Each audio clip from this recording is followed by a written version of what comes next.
Office of Tourism and Film Commission, and Rachel Bremer, Global Markets Director, Utah Office of Tourism, and Lewis Williams, owner-operator, Ancient Waves River and Hiking Adventures.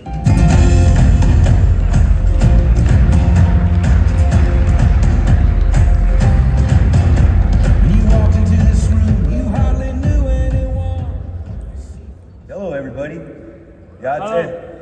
Shay Lewis Williams in the shit. Think between initially. Chippewa Bashish team. Auto Tobash Naja Dasha Che. Auto Nathana Dasha Nala. Those are my clans and my language, Tene, which is also known as Navajo.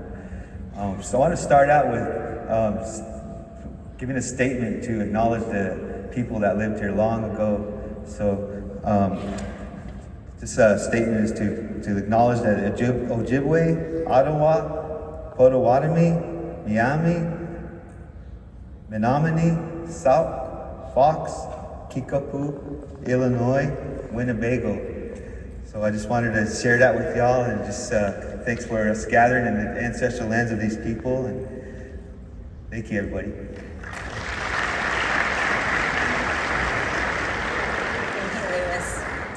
The Utah Office of Tourism, our vision is a state united in welcoming the world to experience awe-inspiring adventure.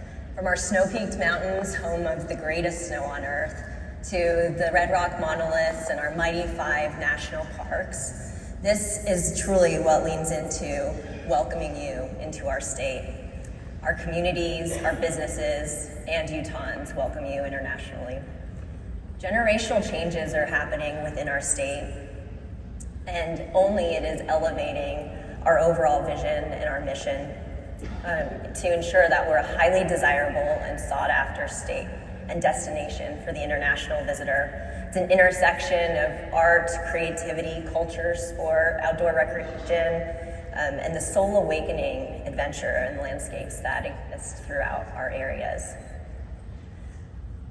As we build into these generational changes, visitors will be welcomed at our brand new international airport in Salt Lake City, which has truly placed us at the crossroads of the West. In 9 years, we'll be welcoming the Olympic Games back to Salt Lake City, Utah in 2034, and we'll be leaning into the legacy that we built with you in 2002. As we steward that balance of landscapes and cultures and visitor experiences and building a perpetual and forever Utah, we continue to innovate our destination, tapping into curiosity and the awe of our visitors. From being a dark sky state, celebrating the highest concentration of international dark skies, to our film trail, which was created in celebration of 100 years of the film industry within our state. We welcome you to experience life elevated through all of your senses, through your touch as you hear, taste, and experience our adventures we have to offer.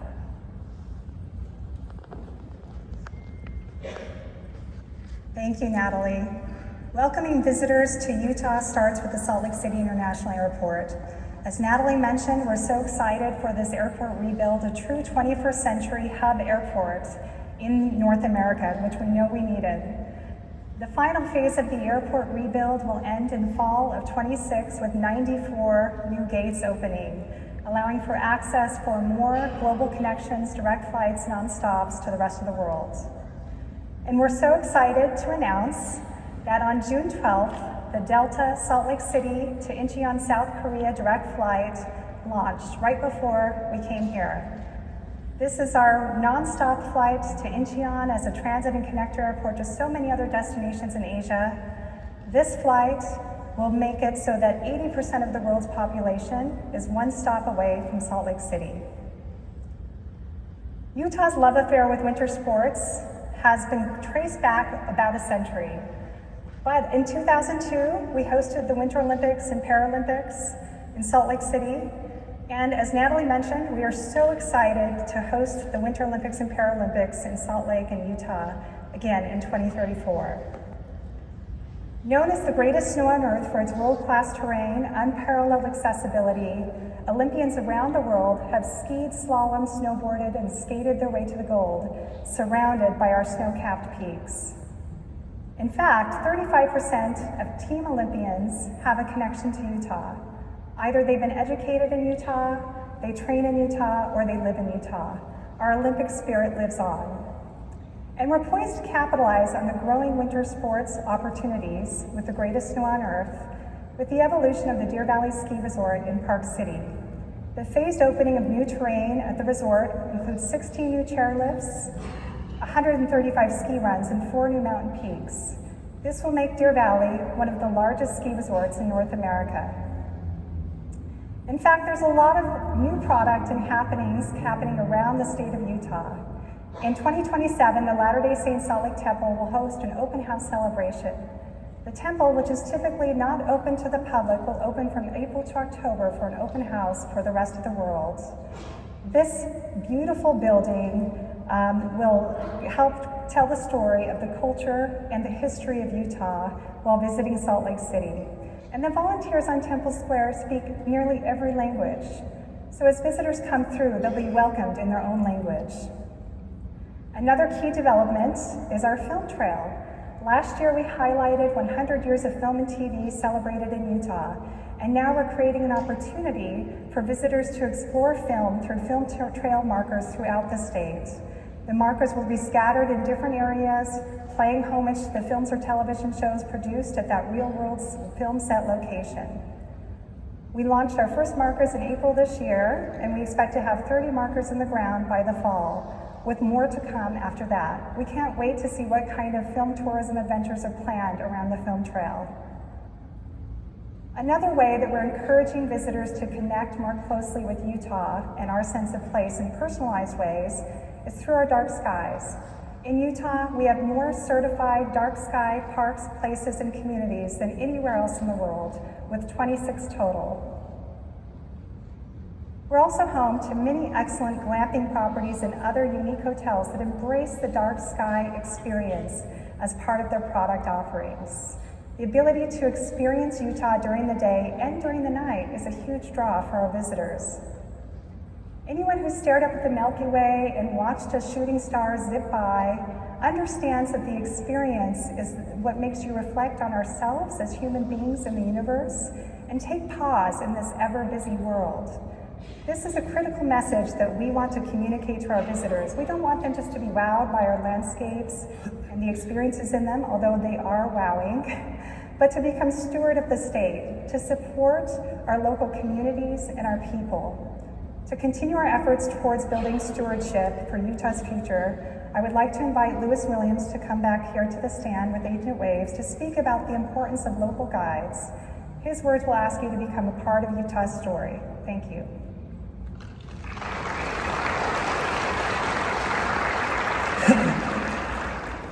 Hello, everybody.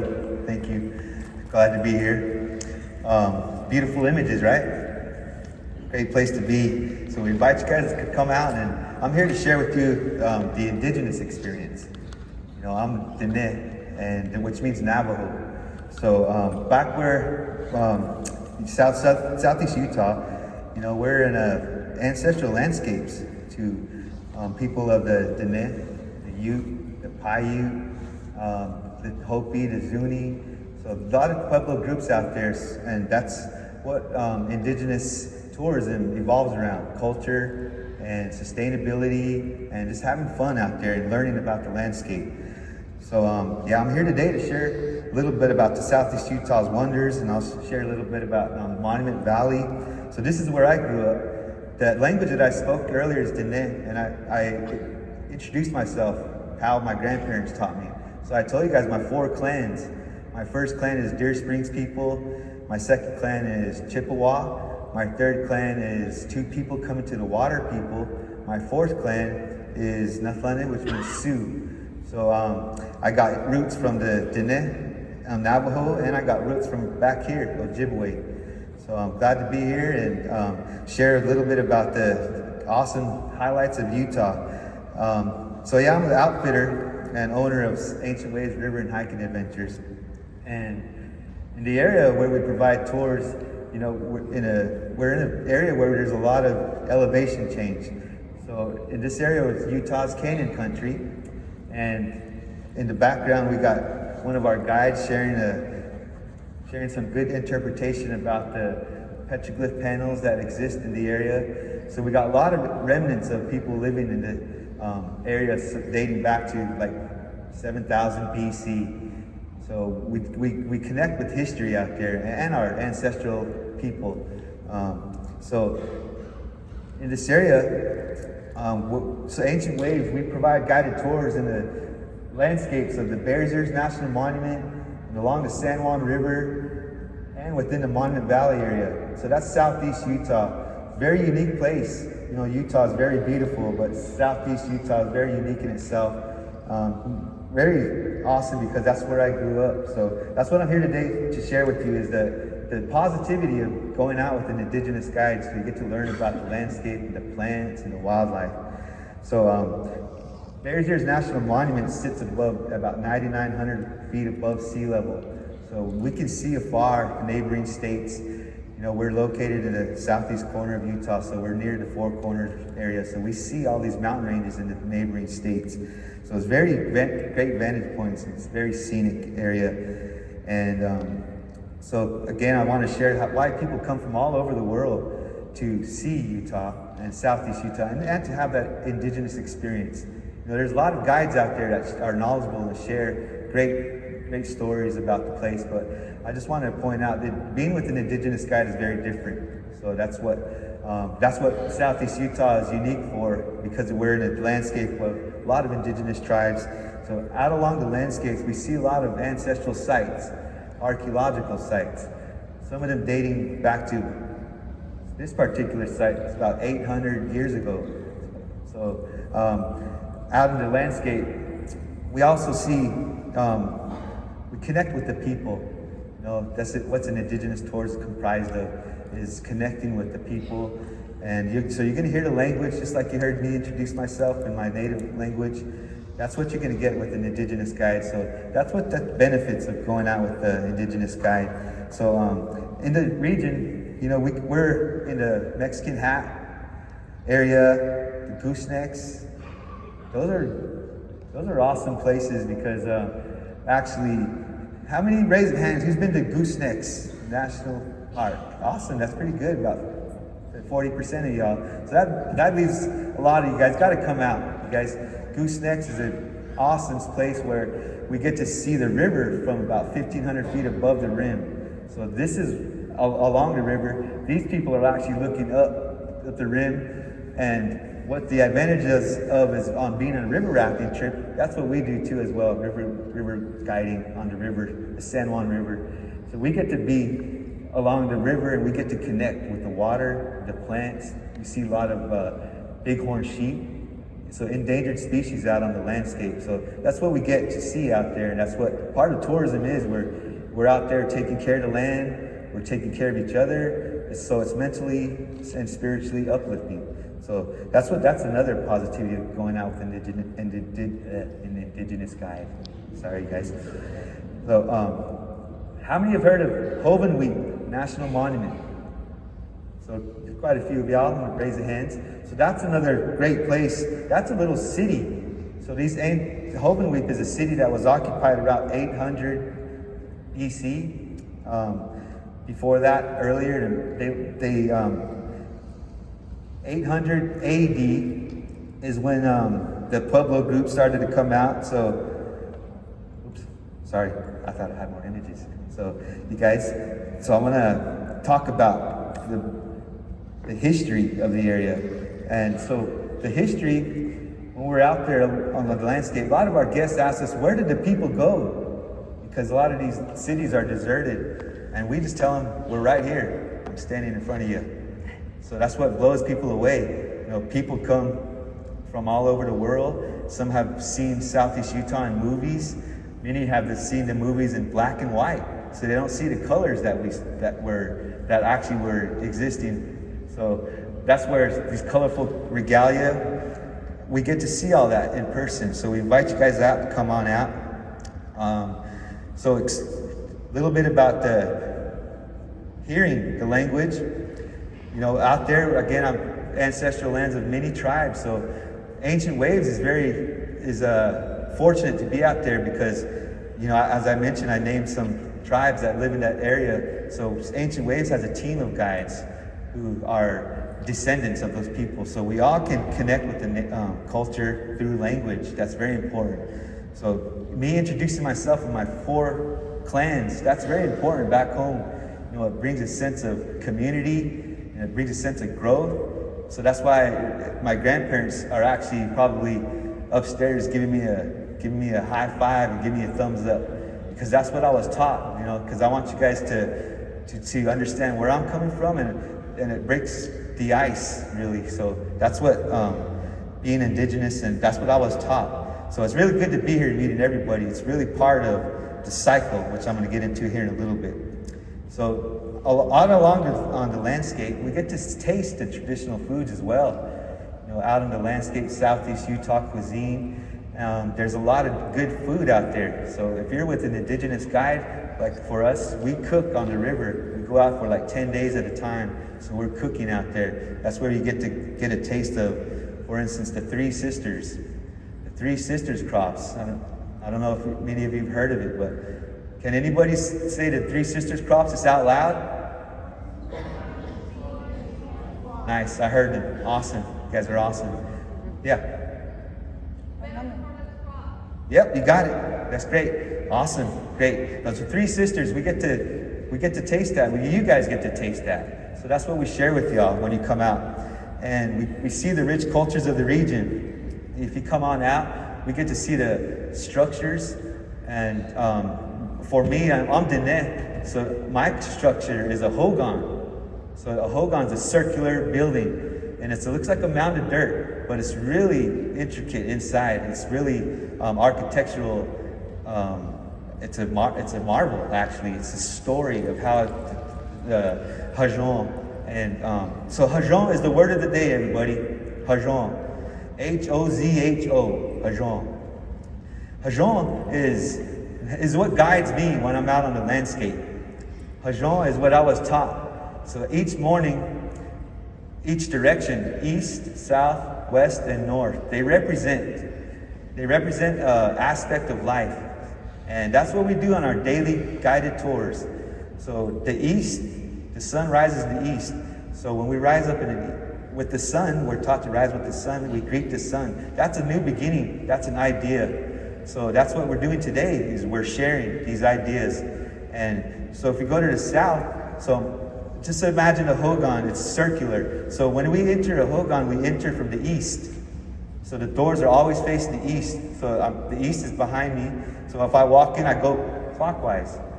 So if I go clockwise, I'm in the southern direction. And that direction represents preparation. So that's what I was doing a couple days ago. I was on the trail and I was getting my water, I was getting my sunblock. So that's preparation. And then if we continue clockwise, we go to the west direction, which means living. So that's what it's called Ina in my language. So we're living. So that's just what, again, experiencing. So that's very important in a cycle. And if we go to the north direction, that represents knowledge sharing. In my language, is sihasin. So that's what, as a guide, that's very important, because I'm sharing knowledge with people because I want them to have a great experience. I want them to go share that experience with other people and invite others, because it's a mental uplifting. Hajon is a concept that involves nature, mental health, spirituality, and physical health. So all those 4 elements got to be intertwined at all times in our decisions. So that's what guides me out there. It's natural. So it helps me sustain the landscape. It helps me sustain my culture. So it's very awesome to be here, because this is my ancestral lands too, Ojibwe, Chippewa. So when I go out there, we listen. We listen to the water. When you listen to the water, I can hear songs being sung by my ancestors. That's what we try to connect people with. We try to disconnect to connect. So out where we go, cell phones don't work. That's great, because we want our guests to connect with nature. That's the idea. Is coming out to these awesome landscapes where you see wildlife, native plant life. And a lot of these plants we utilize back home. So all these plants that I pass by back home, I recognize them as medicinal or dietary. Some of them are ornamental. So we get to see all that. Okay. So yeah, guys, guided by Eoghan. So that's what I wanted to share with y'all. There's so much out there. So to elevate your Utah visit with the guide with the knowledgeable about the landscape. Indigenous is good, you guys. So thank you. Thank you, Lewis. We've just run out of time, but we're so excited that Lewis is here to share this, and we hope that you share the story with us too. We have other guides and outfitters here at IPW for you to meet with. Lewis will be here at our booth at 2502. And just really quickly, since we're out of time, we do have a drawing for anyone that put their business card into the Media Marketplace drawing. And you get a Cotopaxi backpack with it. Okay, this has a lot of writing. Ricky French, is Ricky French here? Oh, great. Oh, Ricky, because we're out of time, we'll meet you out front. And at our table, we do have some beaded indigenous jewelry for the women here, or that would like to take some, and other items. Thank you so much. About that.